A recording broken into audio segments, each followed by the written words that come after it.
Yeah, culture's an interesting thing. There is culture that you inherit and culture that you build. And as a administrator, when you come into a new school, it's learning the culture, it's learning the traditions, but from one school year to the next, schools change dramatically.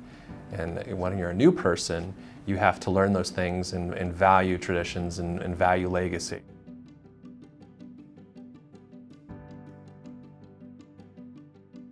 So for me, it was a lot of that learning effort. And I don't have people that I can really commiserate with while I'm at school because no one wants to really hear that. They want your leaders to be stoic. They want you to be when the storm is blowing outside, to be that person that's going to lead them through the storm. So they don't want to see their leaders as people who are necessarily vulnerable. So as much as we like to think that we are truly on a level playing field, when it's all good, the team's winning. When it's all bad, it's my fault as the principal. So for me, the biggest anxiety was that we truly felt disconnected and alone. We were faced with problems that we've never been faced with before. It was new for everyone. And so there wasn't someone who could come in and say, hey, I've been doing pandemic for 30 years, let me tell you how to navigate it.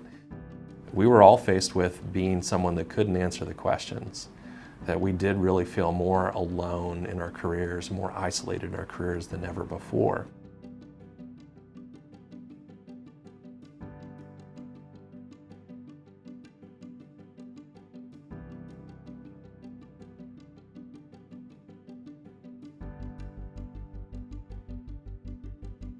My motto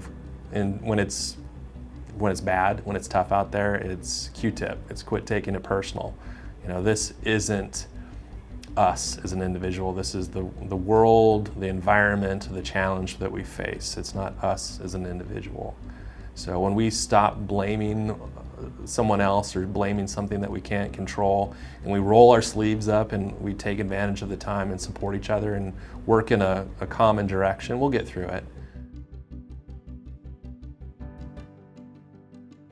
I think oftentimes leaders have a reputation of someone with fragile ego, and they need to be out front, they need the spotlight. And I think good leaders are the ones that are vulnerable enough to say, I don't need the spotlight. It doesn't need to be about me and what I want, it's about the we. It's when you have that epiphany, when you truly get to that point of a constant we mentality, you feel like you've made it. It's not so much about the program or the policy or the new facility or the technology or the learning dynamic. It's all those little pieces that come into making great schools, but truly it's about a mentality, a philosophy of we that will make you a great school for the years to come.